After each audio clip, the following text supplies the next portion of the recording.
take this on? Do I probably risk maybe some of the legacy that I created at the club? Or was it almost think to yourself, yeah, this is the right time for me to step into the fold when my club needs me? No doubt, I was asked to help, and so I was straight ready to go and step in and do that. Absolutely. It's my club in terms of I know everything about it from top to bottom, and so when I was asked to help, I was more than happy to do that. And I suppose, John, when you come into a club in terms of, you probably have your own ideas, a fan of the club, a beloved follower player, you probably have the ideas and how you might see the team playing in your eyes and your own vision. But you're coming into the club mid-season, you're trying to instill something. Was it maybe the first week or so, was it hard in some ways to get your ideas across, or were the players very open from the beginning in terms of changing things? Obviously, when someone comes into the position, something hasn't worked out. That's why you find yourself with this opportunity. Were the players open and eager to new possibilities straight from day one? Absolutely, they were really open. I'm fortunate that my ideas and how I see the game are very aligned with Mark and Jake and Kevin. So that alignment's, straight away the players were really open. And I've done nothing but be myself around the players, be myself in terms of how I see the game, and get the messages across to the players.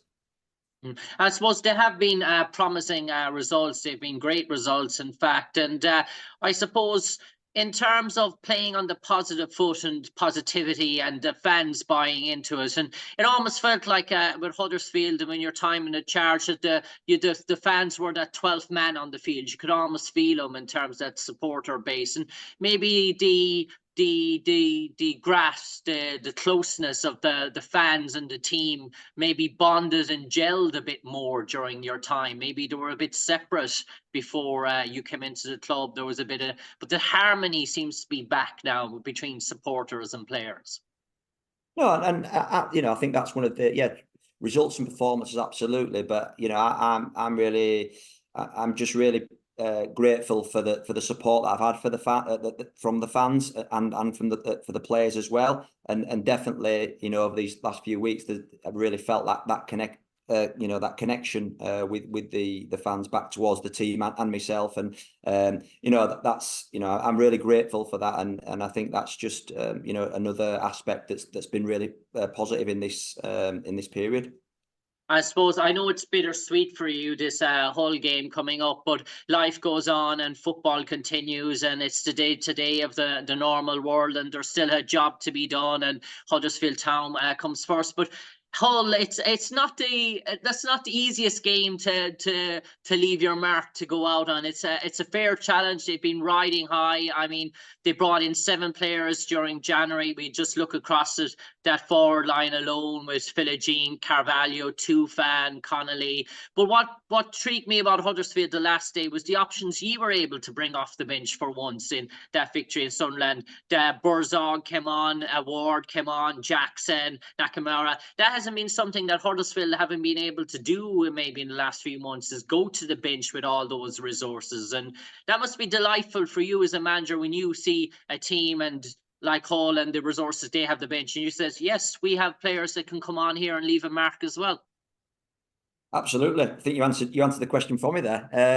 I've been fortunate in this period that the squad's getting stronger and stronger, and players are coming back, and it's a good squad. There's no doubt about that. I think we're a good squad. I think we've got a real mix of talent, youth experience, players that can impact games, and good characters and leaders within that as well. So the squad's healthy. The squad's in a good position, and like you said, I think important in terms of the Sunderland game, when you can turn around and call upon the likes of the players that I did, Jonathan Hogg, Danny Ward, Bergzorg, Yusuf Nakamura, Ben Jackson. You know what I mean? So I think, that's a significant, it's a significant improvement in terms of where we're at and the strength and depth of the squad. So I see that as a massive positive for us.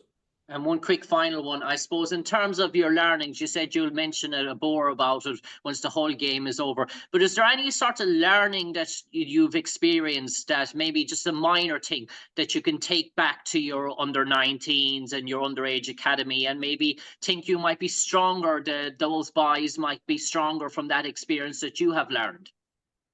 No, I think nothing in terms of football-wise, in terms of my beliefs, in terms of how we play the game. I think it's probably more in terms of being myself, being open and honest with players. And I said that from day one with the players. Something with me, that there'll never be an ego or agenda. I speak to players as they want to be speaking, explain decisions, and I think that's all players want, just clarity on whether they're playing or not playing and the reasons why, and clarity around some of the decisions on the football pitch to help them, really. And I think that's what I've tried to do in this period, and but that's no different to what I would do if I was taking a B team game or an under-11s game. Cheers, Jon. Thank you. Thanks, Jim. Thanks, everyone. We'll see